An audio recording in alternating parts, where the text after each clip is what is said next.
We do have a quorum, so I'll call this meeting to order. Would you please join me in a moment of silence?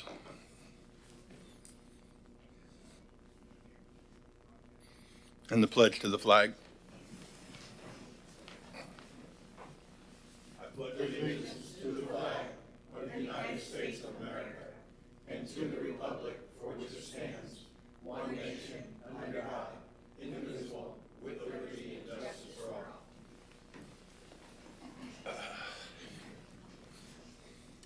Clerk, would you please read the rules to speak?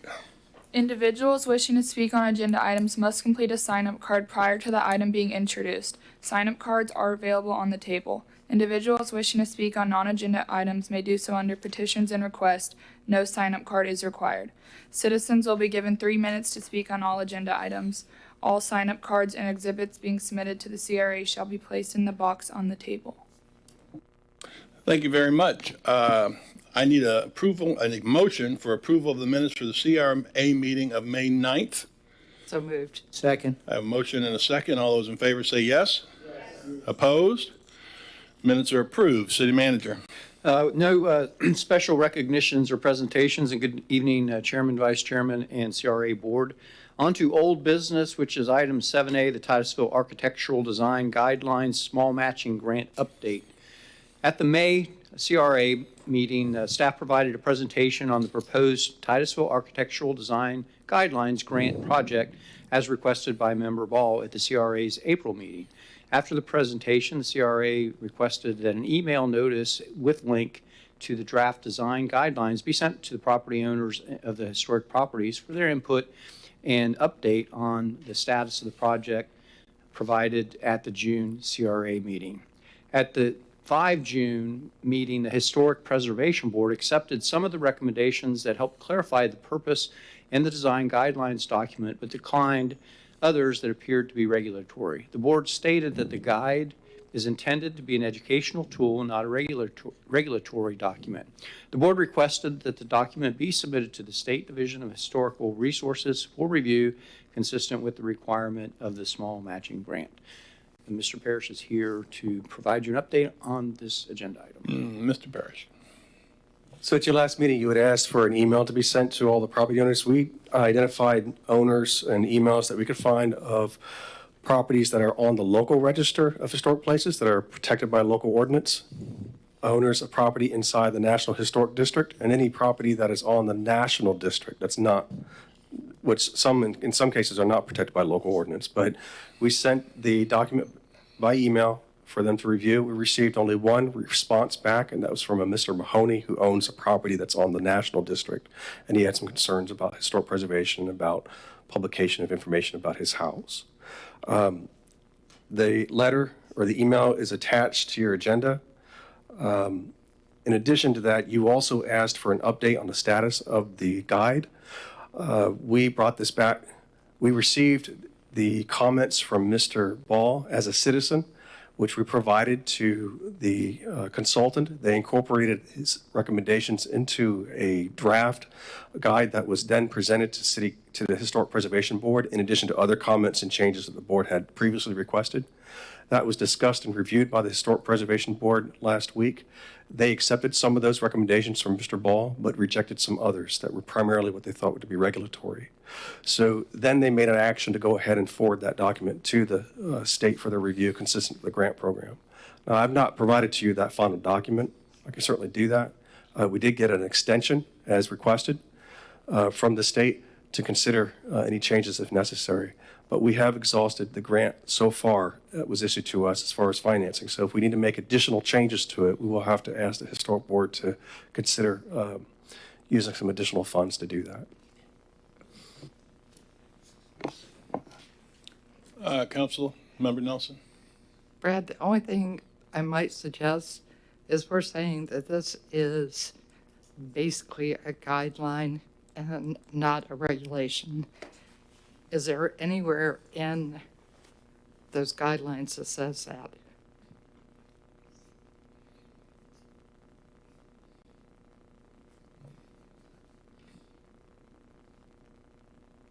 Yeah, the beginning document talks about this, the purpose of the project, the purpose of the document.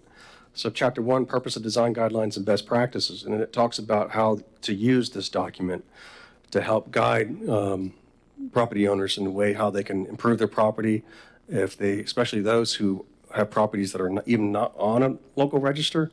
Okay. This is one way they can help protect or enhance their property, consistent with best practices for historic preservation. And then also the guide is used for those who are own a piece of property that's protected by local ordinance. And this is something they should consider. It's something to give them a heads up about, that they should look at as a guide. So that's basically what the board was saying. Okay. There's always that problem when you look back 10 years and go, what did they really mean? And so I just wanted to make sure that was clear. Thank you. Okay, any other council? I see none. Cards? There's one card, Tony Schifflo.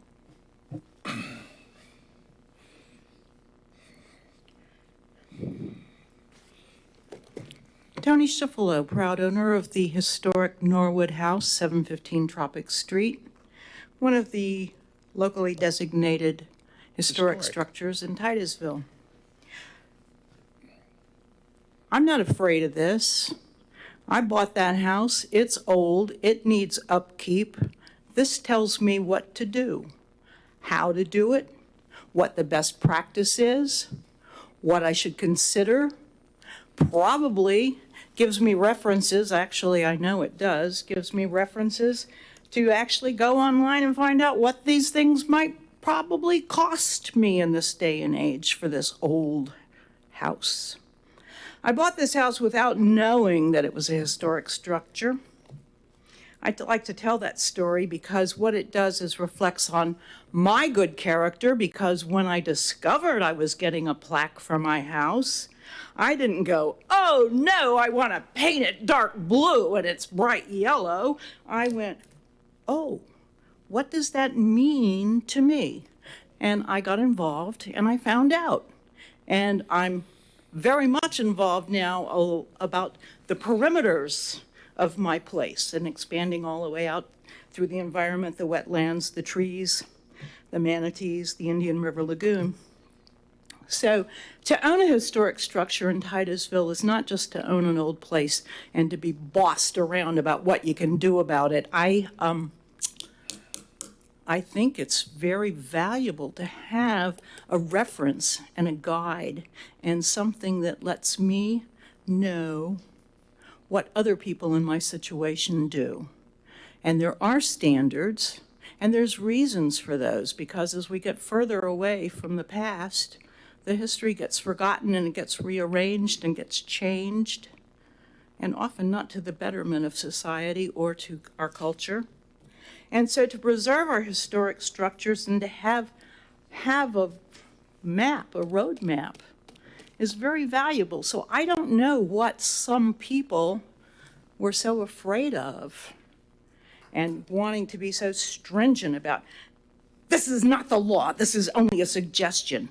I'm here to tell you, thank goodness for the Historic Preservation Board and the work that they did to bring guidelines and a map to people like myself who own historic structures and want to honor the integrity of those buildings. Thank you. Very good, thank you. No other cards? Board, or is there any other questions or comments? Brad, what is exactly you need from us? We're just reporting back to you per your request. There's no action that we're requesting from you. City attorney, we good with that? Just Yes, sir, if he's not requesting any action. very good. Thank you so very much for all you're doing on that, among the other things you're doing. But thank you guys very much. Appreciate it. All right, city manager. What? Is the petition going to get called to speak? Say it again. I'm sorry. Is there a petition without filling out a card to speak real quick, or On this particular topic, well, there is. It's later. Oh, I didn't look at it. yeah, I think that's what you're looking for. All right, thank you. All right, I didn't see that. That's okay, though. All right, we're good over there. City manager. On to item 8A, which is the revised site plan, construction phases, and parking garage structure for the Horizons at Sandpoint Development. The applicant, Ken Taylor, is requesting the Community Redevelopment Agency to approve the revised site plan construction phases and garage structures for the design review, appropriateness, and conformance to the downtown mixed-use zoning district and the downtown urban design manual for the proposed development known as Horizons at Sandpoint. The DRC is tasked with recommending to the CRA based on whether or not the revisions to the approved site plan and the revised parking garage structure continue to adhere to the adopted DMU district code and the urban district design manual and conforms to the city's comprehensive plan and land development code. The DRC met on 30 May 2023 and recommended approval of the proposed revisions. Mr. Parrish is here to provide information, and I believe the applicant is here as well. Very good. Go ahead. I'm going to turn it over to Sue Williams, our redevelopment planner. She's going to give a short summary of the project for you. Very good, and then we'll get to the applicant. Good evening. A little bit of background on this. This was before the CRA on April 2021. It was passed. It's coming back before you for approval because it is a revision to a parcel that is over 1.5 acres and over 10,000 square feet in building area. There's basically 4 revisions to this, and they are spelled out for you, but I'll go over them. And the CRA per section 2833, the land development regs, is required to review and approve these site plans with a DRC recommendation. So the 4 revisions, and they basically are coming before you because a piece of a parcel was acquired and added to this parcel, and it's 0.89, and that will be the site of the former Sandpoint. It's the site of the former Sandpoint Office Center property, and the proposed hotel will be located in Phase 2 on the development. The hotel development will be required to receive CRA architectural design review approval at the time of the development. Access to the hotel appears to be improved from the original layout when the property was in the different ownership. The second change, parking garage. The proposed parking garage has increased in height to 6 levels from 2. The original 2-level has been reduced in length, so the building will be shielded entirely behind the 8-story apartment building. The 6th-level garage building will still be lower in height than the apartment building. And the 6th-level garage also takes up less floor area. Third thing that's changed is the stormwater retention area. The revised plan shows the additional stormwater retention areas as part of Phase 1 development, whereas the original layout indicated the stormwater retention would be constructed in the separate phases. Installing the additional stormwater retention areas in Phase 1 provides stormwater facilities up front for the future development. And the fourth is the driveway access to the south. The revised plan eliminates access to Lemon Avenue, which helps to protect the existing family homes on Lemon Avenue from traffic and access to and from the development. The other access drives to US 1 will remain unchanged. The recommendation to the CRA, the DRC was met on May 30th and unanimously recommended approval of the proposed revisions to the approved plan and revised parking garage structures to the CRA based on the plans continuing to adhere to the adopted DMU district code and the urban design manual and conformance to the city's comprehensive land code and the land development code. Please note all future phases will come to the CRA before approval and are proposed to be developed. I'm here and available for any question, as is the applicant Ken Taylor and the engineer of record Woody. Council, Vice Mayor. Yes, with the change, closing off Lemon Avenue and opening up Palm Avenue, I think that's where you're going. The effect of the traffic change, is that a concern? No, sir. Actually, staff feels or realizes it's a benefit for those, for it not going on Lemon. That's a light there on Garden and Palm Avenue. There is no light? Is that I need to, are we gonna have to, it's gonna need a light to be put there? We'll get the applicant here. Okay, I'll let the applicant address that when he gets. Okay. Anything else from council before we go to applicant? Yeah. Go ahead. One question. Member Nelson. Coleman Street between Neiman and Pop, will that section go away? You see that section of the road? We're not aware of a proposal to vacate it, if that's what you're asking. Yeah, that's what I was wondering. No, We might do better with the applicant on these. Okay. Yeah. So Thank unless you. there's any other questions, let's do that. Applicant, why don't you come up and give us some information? City Attorney, I need to run the clock on him, or can we just get a presentation? Thank you. I really don't want to have to stop him and extend. No, sir, as the applicant, we make sure they have a reasonable amount of time to give their That presentation. benefits us as well, obviously.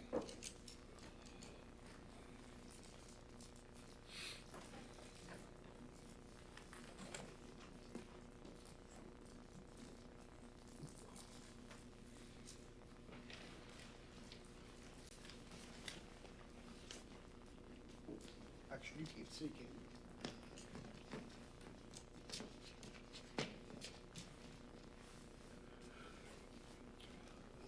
Good evening, City Council. Woody Rice, 505 Indian River Avenue. And tonight I also have Ken Taylor. He's one of the principal developers in this project. And I know this project's been on the board for a long time, but sometimes things are worth waiting for. And I think once I'm done, you'll see all the improvements that we've done were well worth waiting for. The first significant change, well, first of all, this has already been approved. So this is not in front of you. This is just a reminder of what was approved last time, architectural style of the apartment. I'm glad you did that. I need that Okay, reminder. so you just thought you might be interested in There you go. remembering what Very you've good. approved. This is the old site plan that you approved last time. This is the new one. So I'm gonna do some comparisons here. The first thing is, this property here was the old building that was a retail center at one time. They purchased that, which made a huge, huge impact on this development. The biggest impact was this property had the right to have a 50-foot easement that ran all the way down through here and connected to Lemon Street. In the language, we got an opinion. In the language, it said it was a clear zone easement. That meant I couldn't park cars in it anymore. I couldn't put landscape in it anymore. I couldn't even put curb. It had to be flat. That's it. I could put drainage structures and stuff under the ground, but that was it. So that significantly impacted that. So my client went and purchased the property, which got rid of this easement completely, which allowed us to really modify the plan significantly enough to make a really much better development. First was the Lemon Street, as your staff indicated. We really didn't want to come out to Lemon Street because there are single-family homes right here. And we thought, it'd be better to do an internal drive loop across here and come out and stay on Palm. So we really liked doing that, and that's why we eliminated that access. It was required because of the easement. It wasn't because we wanted to do that before, it was because the easement required us to do that. We had only 2 commercial sites, here and here in the old one. With the purchase of the property, we now have 3. We have one here, and one here. So we actually get more economy of scale, we get more business, we get more things happening in the entrance to our downtown. The garage footprint, you can see how long it was. It was huge. It was massive. It allowed us to put the garage now, although it was 2 here, it's now 6 stories, but it allowed us to actually increase the width, which allowed us to do the drive past better and everything better on there and go up with it and conceal it behind the apartment building. So now you don't see it from the US 1 because it's behind that apartment building. So that was pretty significant. We had gone with a waiver on this one because we just couldn't quite make the building meet the setback requirements. So we got a waiver. Well, once we got rid of the easement, we could push everything back a little bit to get out of that setback. And now we comply completely with setback requirements for the downtown, for the front of the building. So that was good. The other thing we did is instead of having a more narrow walkway between the building and the garage, we increased it by 10 feet. It was roughly 10 feet. So we made a better breezeway in here with more landscaping, went from a 5-foot sidewalk to an 8-foot sidewalk, just made sort of more of a pedestrian-friendly access there. The stormwater, what we did there, you can see what I had there. We had stormwater here, and we had stormwater here, okay? It just, with doing New Vision and doing LID, the writing's on the wall. LID is the way to go. And so we started implementing LID, and what we ended up doing is putting ponds in here, a pond in here, and here. Those are all rain gardens. This one's a wet pond. This is wet with most of the flow going to this pond, and then it continues over here, but then we plant plants up here. It's called littoral zone. So we're going to plant some like Pontederium and bulrush. It's fairly shallow in that. It's only like 2 feet of water max is all it ever gets. But it filters all the stormwater goes through and discharges all the way over here and goes to that littoral zone. The only stormwater it doesn't discharge is because the entrance right here, because of the grades, I couldn't get the water to flow uphill. Okay, so I had to put a pond right here that's going to have a discharge that takes some of this water and goes in that direction. All the roof drains, everything, the hotel, everything's going to drain in that direction to these ponds in that littoral zone. So that was a significant improvement for nutrient uptake before it discharges to the DOT right away, goes across the road, goes into the Sandpoint Park pond that ends up going to the Indian River. So we felt pretty strong that we need to try environmentally do the best we can possibly do with doing more, and that's what we did. The north property is really a big deal, this north property. I'm glad to announce that we are under contract with Marriott Spring Hill Suites to develop that property. So that's piece two. Now we have the apartments, we have this.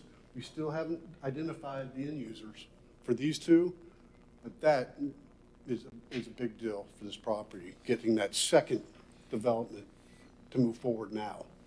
So that was really nice. It's actually, it's positioned the way it's positioned, not by accident. I actually went out and got aerials and looked at where pad A and pad B is and lined the rooftop where you could look out and see pad A and pad B, because they want to put a rooftop bar on top of the hotel. So you can line it up, and so that it's visually paired up with seeing the two pads out at Kennedy Space Center. So there was some thought put into that. So that was exciting. Like I said, it's been a long time coming, but sometimes something worth having is worth waiting for. And I think that's the case here. There are some great changes. We're excited about it. It's actually a very significant investment in our community, in our downtown. It's the cornerstone to the entrance of our downtown, which is significant. It's going to make a statement right off when you come in from the north side of town. And I'm just excited about it, and we ask for your support tonight. And any questions you have, either me or Mr. Taylor would be happy to try to answer it. I think your question was, there used to be a light on Palm and Garden, so that's what you're remembering. Right. DOT took that out probably 2 or 3 years ago, and what happens now is that they won't put a light in unless there's warrants. So you have to do a study, and if the study doesn't warrant a light, you can't just say, I want a light. Right. Okay, you have to meet that warrant. Well, our study, we had to update our study with the hotel. It still did not hit the warrants for the light there. That traffic signal was taken out specifically because you had 3 traffic signals in a row. I remember that. And there was visuals that were creating accidents. I remember the the ladies from department saying that they needed to get rid of some of those lights. Right. And I think the street down here, Linden and Coleman, that access is staying, okay, completely.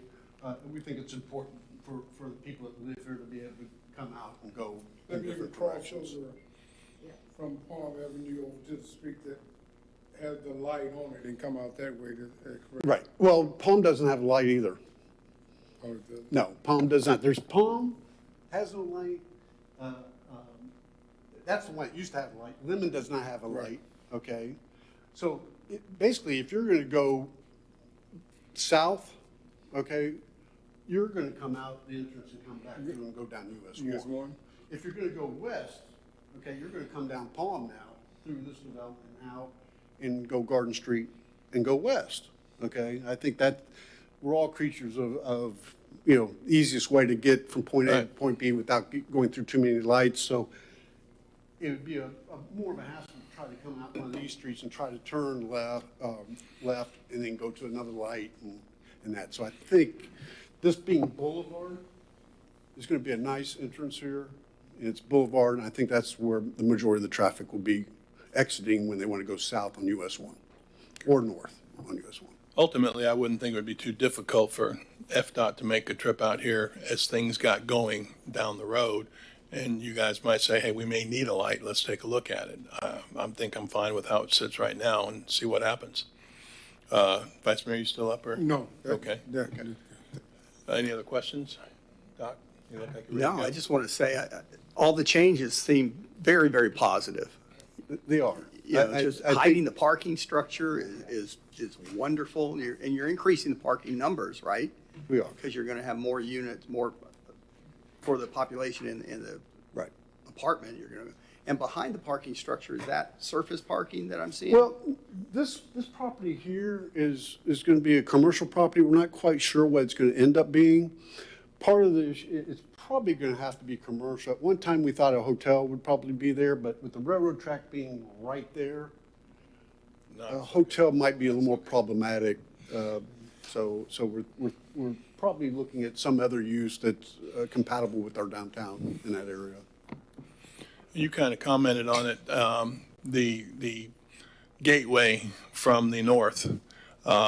It's worth waiting for, but I can tell you that I guess I've been on here since 16, and I've been waiting for something good to happen there. And I know we had the presentation and the teas were in, and I was waiting, and it looks like this is exactly where we need to go. And I also like the fact that we've always said about downtown, the biggest thing about downtown is get the people down there.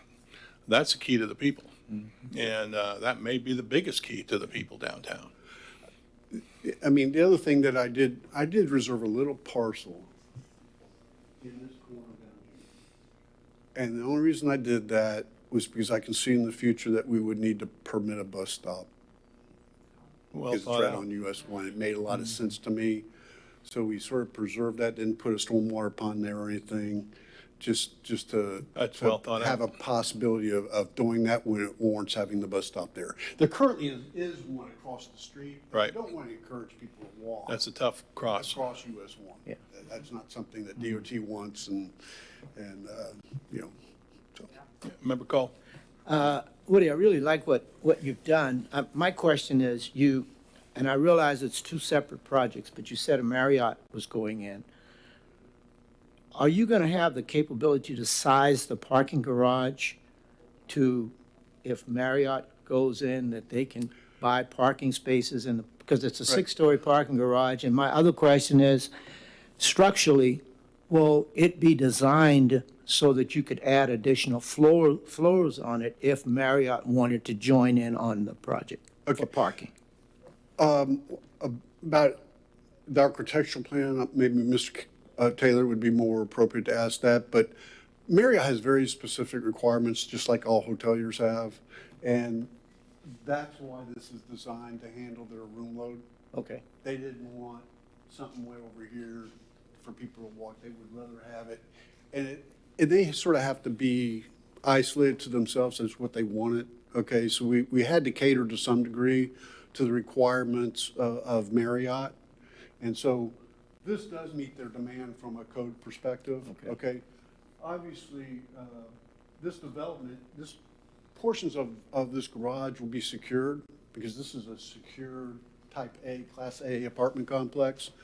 But I can see where we would do shared parking, maybe on the first floor, or, there's the places where, boats have to go, or, people Right, have trailers and they live in the apartment. So there's certain things like that, and I don't think any of those details have really been solidified yet. The hotel is 6 stories? I'm sorry? How tall is the hotel around, 6 stories or 7? 6. What, the hotel 7? Okay, the hotel is gonna be 7 stories. Here is what, 121 rooms? 121? Okay. I'm going to ask a Jolene question. Are you going to have charging stations for vehicles in the Charging garage? stations? Electric car charging stations. They'll be in the garage. Okay. So Okay. we do have them in the garage. You're welcome. Thank you, Woody. Okay. Thank you, sir. Right next to the gas pumps. Yeah, no gas pumps. All right, for now, we're going to ask you to kind of move those out of the way so I can call up the cards. Thank you so much. Nice presentation. And call the cards. Good to see you. Stan Johnson.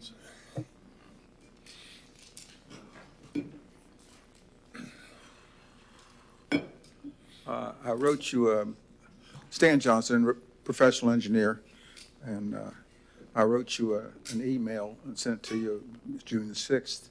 And out of my 17 problems that I'm asking to deal with, this is not one of them. Okay. None of it, in fact, is I want to say that I'm very pleased that we have Woody Rice working on this project, because I know that he does have the heart of the city in doing it, because he lives here. But it's kind of late for me to say, hey, I really wanted it to be about 2-story, but that's what I would like you to consider for any new development, is to keep the high rises down, because when I came here in 1970, and I've been here before then, I was just very much impressed with the city, because so many people were saying, this is a wonderful city because it's a low-rise city. And we're turning it into somewhat of a high-rise, and I think too much of a high-rise. But that's too late for this. But I think Elon Musk will like this project. So thank you. Thank you, sir. Next card. There's no other cards. No other cards? All right. Anything else we want to ask or see? Sir, would you like to comment at all? You're here, you're dressed nice, you really need to say something. I didn't sign in. Well, I'll do it when I get done, I guess, right? A little card. Yeah, does he need a card? I'm Ken Taylor. I'm the developer of the project. My partners and I have been kind of looking at this thing, trying to figure out how to make it better. And to Woody's credit, I think he did a great job. We're very excited about being in the city. We'd love to get started. We want to be the premier luxury rental apartment community in Titusville. We think we will be. With regard to the hotel, we have a franchise agreement in place with Marriott. It's done. Spring Hill Suites. I'm in the process of selecting the management company for that. And within the next 2 to 3 weeks, I'm going to select the designers for the Marriotts. We hope to be in the ground with the hotel by March of 2025. My franchise agreement stipulates that I should be there by then. And for me to do that, obviously, I'm going to have the participation of the city to cross that threshold. We're so, how should I say it? We are so pumped up about Titusville. We can't say enough about it. We're talking about it. Our home office is in Fort Lauderdale, and we're talking about it almost continuously. We have other deals that we're working on statewide, but this is our primary focus right now. And so if you folks will help us out, we'd love to be here with you. Thank you so much. I appreciate that. Thank you for coming back. What we're looking for, I guess, is a motion. Move to approve the revised site plan, revised construction phases, and revised parking garage structure for Horizon at Sandpoint Development. And thank you for the charging stations. I'll second that. I have a motion for Member Nelson, a second for Member Cole. Roll call vote. Member Aker? Yes. Member Cole? Yes. Member Nelson? Yes. Chairman Diesel? Yes. Vice Chair Robinson? Yes. Member Sokol? Yes. Passes unanimously. Thank you guys very much. Appreciate that. City Manager. We are on petitions and requests from the public present. Yes, sir. This is the one you've been waiting on right here. 3 minutes, right? Yes, sir. I can do it in a minute. Yes, sir. Hi, my name's Aaron Liu. I just purchased a building in downtown Titusville, 329 and 335 South Washington Avenue. And I think you might be a neighbor. So I just wanted to fill everybody in, which you probably already know, but a lot of these buildings have termites, drywood termites. Drywood termite infestation, I guess is what you would call it. My hopes are with the Community Redevelopment Agency grants, we might be able to get this added to tint the building. So I'm in between multiple buildings, and if we've had multiple people out to look at it. I can't get rid of the drywood termites unless the whole block is tinted. So you probably are all familiar with this from other people, or buildings I heard to the south was tinted before. My hopes are I've got a bid it's a little over $30,000 with the help of a realtor in town. I think she sent some messages to the folks that own the rest of the parts of the building.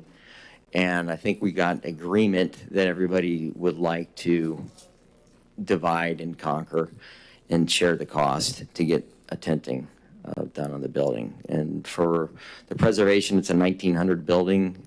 The dry woods they're all over the place. And, my hopes are is we can get an amendment to allow this to be part of the grant money for the preservation of the building. All right, thank you very much. That's enlightening, if nothing else. City Manager or City Attorney, on the CRA realm of abilities, where does that sit? How's that work? You would have to first approve a grant and whether that type of grant is something that would be appropriate for the CRA. I can let staff advise you whether you have any grants that would apply to that at this time. I'm not aware of any. There's structural grants, bring the buildings up to code, but currently I'm not aware of any CRA grants that would be deal with pests or insecticides or things of that nature. Yeah, it's very unique. That's not one that I've heard, and basically would have the CRA assist in some way with a stretch of buildings. And then the next question is, what if they have them across the street and now we want you to do our termites here too? And I'm just not sure how that all works. I was going to say Member Parrish. Mr. Parrish, anything you can tell me on that? Just to remind you, the 3 different grants, you have a beautification grant program, an interior building renovation incentive grants program, and a permit and impact fee incentive grant program. We looked at the criteria and nothing really stands out. So if that to say that this really fits in, so I'm not sure we can. No, I'm not either. What's the second grant you spoke of? Interior. There's an interior building and renovation incentive grant. Of the 3, that sounds like the only one that might be close. And I'm not sure that that's close. Member Stokel. Yeah, I was going to say, I think that the grants that we do offer are more for structure. So I feel like this gets a little gray. So my advice would be, because we don't cover it currently, would be to probably pay for that among the neighbors and see if you would qualify with what you do want to do with your business for one of the other grants that could potentially help to offset. You may be eligible for an interior grant is what I'm thinking. I would look into it. That's about where I am as far as get with all the neighbors and see about breaking down that $30,000. And then Mr. Parrish, being as transparent as he can, doesn't necessarily see it, but that looks like the only possibility that we have at this angle. Member Aker, you have anything since you're kind of. Yeah, so if the resident over there? termites did enough structural damage, they would help pay for the structural damage that the termites did, correct? That's why I said that. Because that's maybe- why why Mutter's building had to come down, because structurally the termites had just, God, destroyed that poor building. So there's no way to link the structure there, is it? Or is it something that we might want to consider adding? I mean, we added permits and impact fees. Is this something we want to add? At least consider, and this may be more of a, for you to get a better understanding, and Member Aker may be a good asset to talk with on this, along with the speaker, and get a better idea for it. Obviously, it's kind of something I'm not prepared to, say, hey, this works or it doesn't work. I don't have that knowledge. But if we can at least consider it, look at it, measure the angles, I think that, as I said earlier, I think number 2, the structural one, is the closest we have. Member Stokel agreed. I think Member Aker is kind of thinking, it certainly affects the structure.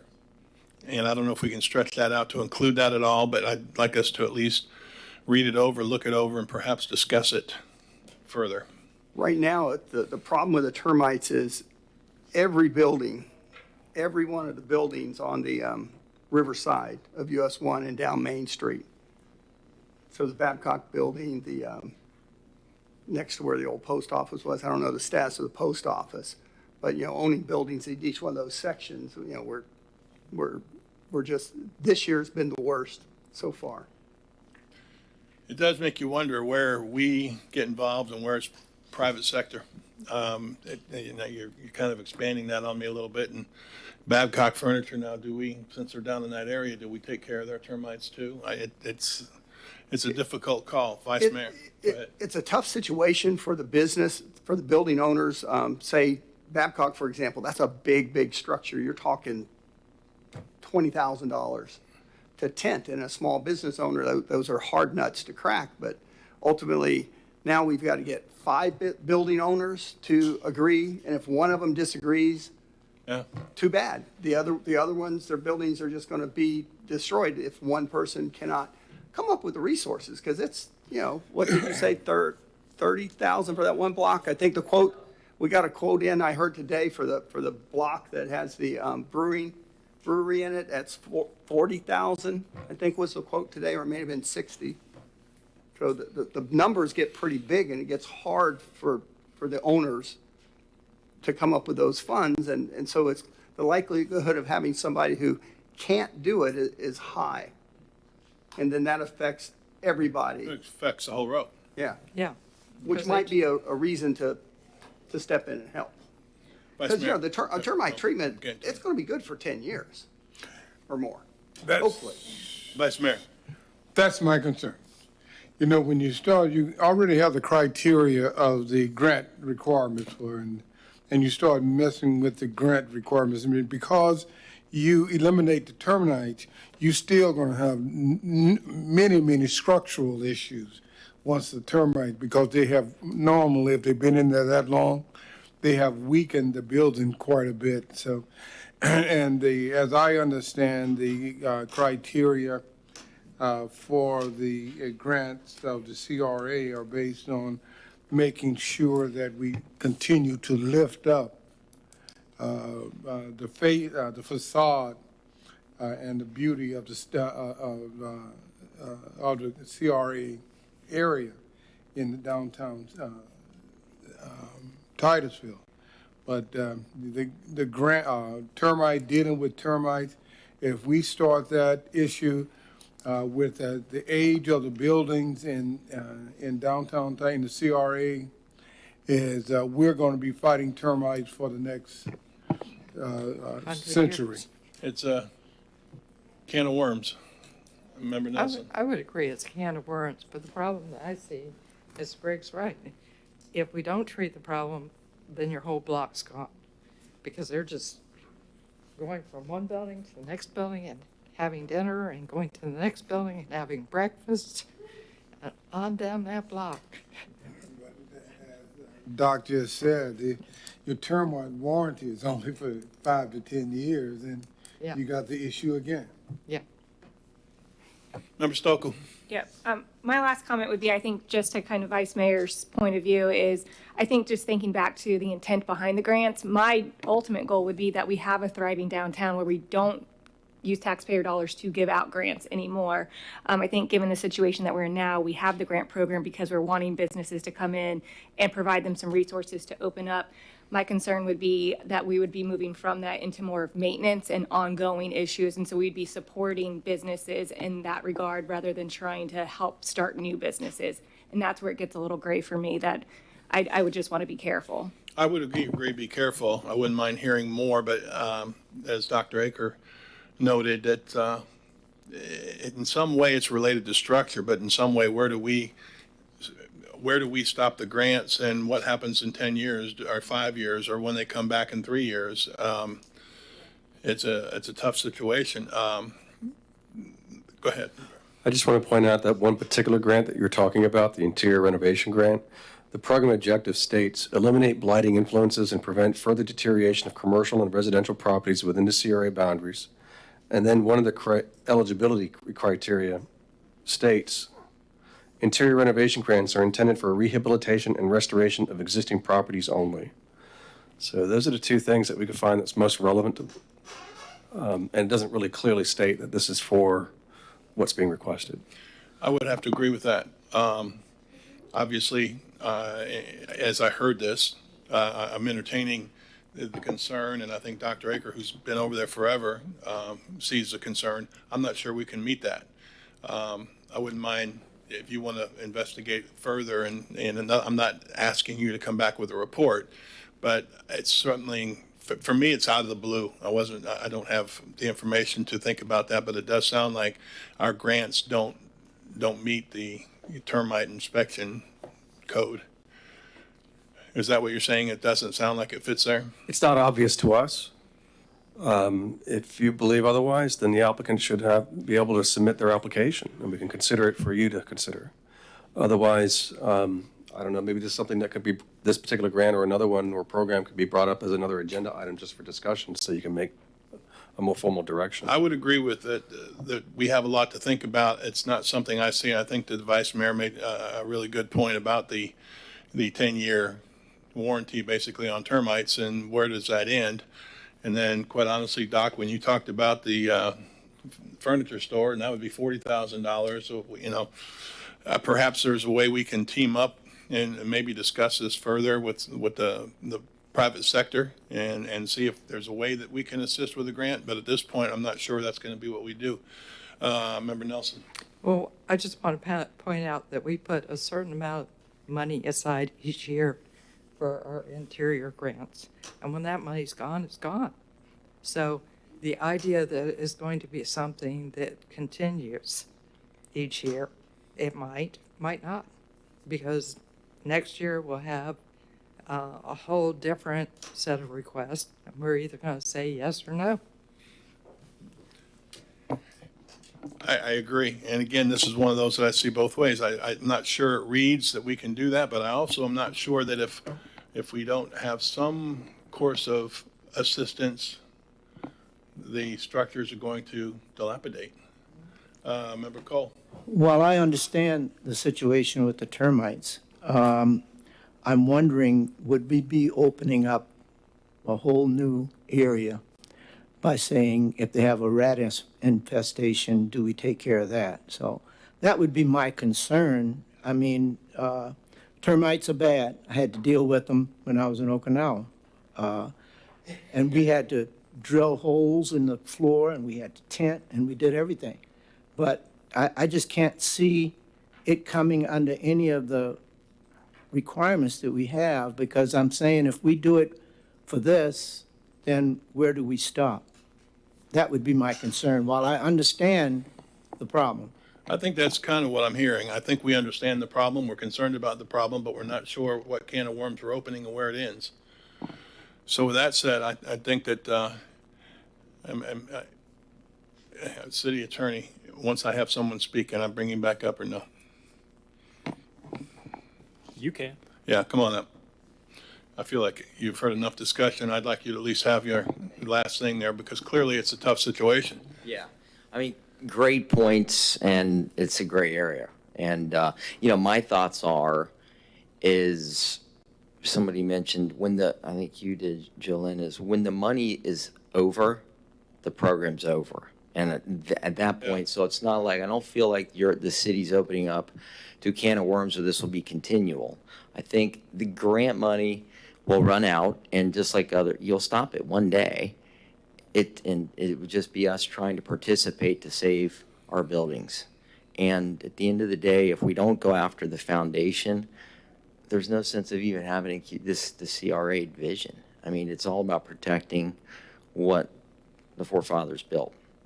And the fact that I'm taking time out, I care enough about the community, the building, and Dr. Aker, and I think we've got buy-in from the folks that would be willing to step up halfway to protect the buildings. And as far as, these grants and trying to bring businesses and things like this, I've walked and talked to the people in the building. There's termite. I mean, they're all over. You see them. So as people try to recruit people to come to their business, they're vacuuming every day to clean up the leaves and everything, or the wings and all this. So, the people aren't going to want to open their business and even be relocated downtown when they hear that these buildings are full of termites. And it is a disruption to their business, 100%. I've talked to enough. Every day they have to vacuum. And with tending it, we could stop it. So my hopes is you guys will favor this, and then when the grant money's up, it's up. But I think it's a great cause because, as you said, Dr. Aker, is to do a revision, we have to spend, if I come in here and tell you I need to go fix all the problems of the termites, you're going to give me the grant to fix it. I'm just trying to go right after the heart of the whole thing. So thank you. Thank you. Member Stokel, we'll conclude it with that. Brad, do we have money available right now within the grant program? Like the money hasn't been used up till the end of September? Yes, I don't believe we've expended all the funds for this grant. Okay. And to that point, I think, and Member Nelson brought this up, I feel like I would potentially be open to, because it is a gray area, if we don't have a need, with what does technically meet the criteria, I do feel like I would be open to kind of helping to get that, to helping, I think, the owners for the time being. I would not want to see it an ongoing thing, but if our money hasn't been used up yet and we have somebody trying to do something, again, I go back to the intent. If this could kind of springboard and help some business owners, get them on their feet, again, my hope would be down the road we can eventually get rid of the grant program and they are sustainable on their own, but I think we all know there's obviously still a need there, so I would be open to it. At this point, obviously, this is not something we don't have the information to say, let's vote on this. I will say, and again, Member Aker, Dr. Aker, you can probably tell me more on this, but termites are kind of an issue down there in this area along the water anyway. I used to live on Indian River Avenue way back in the day, and we had a termite situation as well. So then I go to, do we take care of the historic site buildings and the homes as well? I don't know.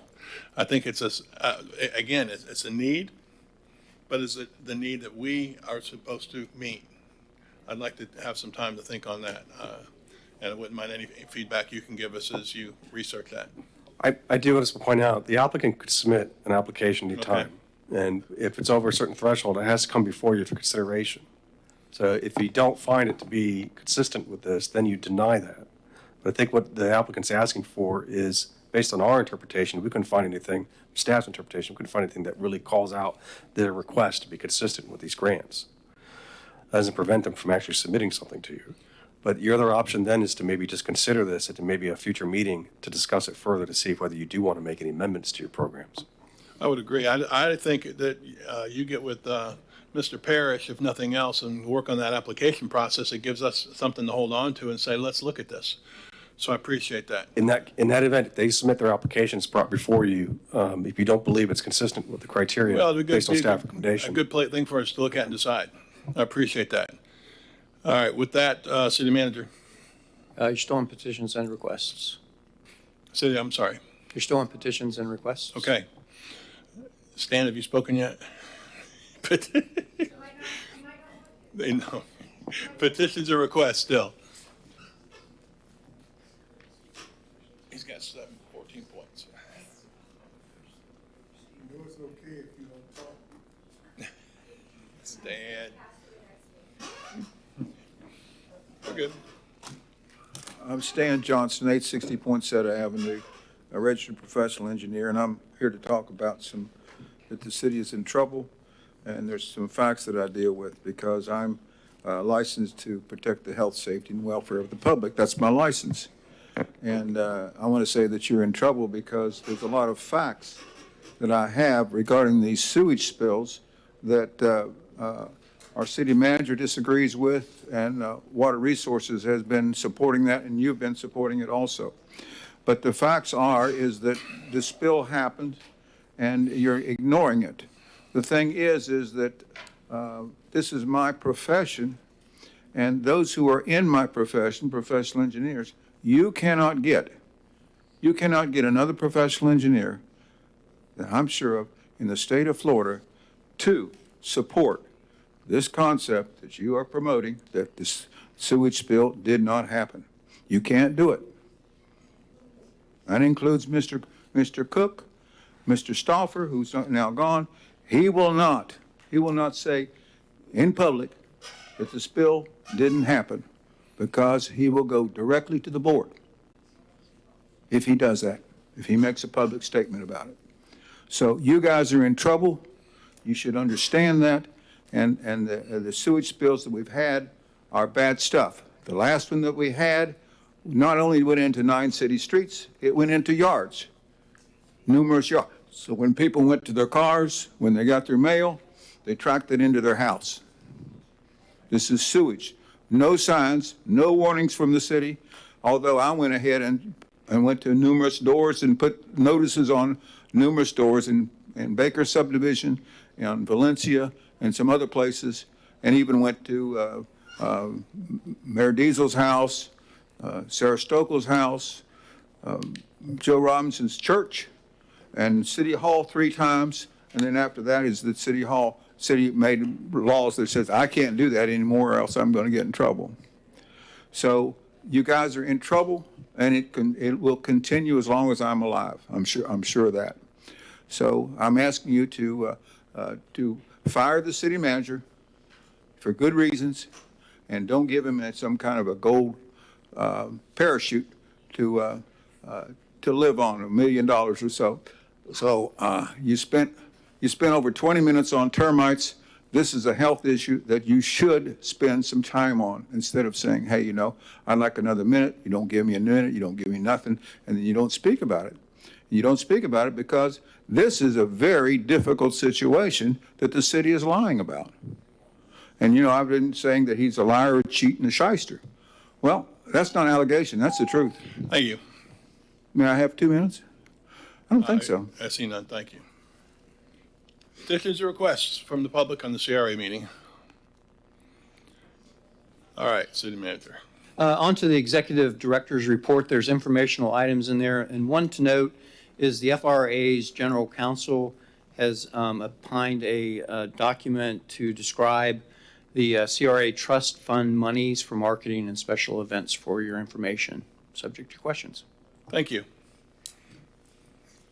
All right, anything else from, I say council. When I do, you know what I mean, because I don't know what they'll call us. Is there anything else? All right, let's go at 6:40. Meeting adjourned.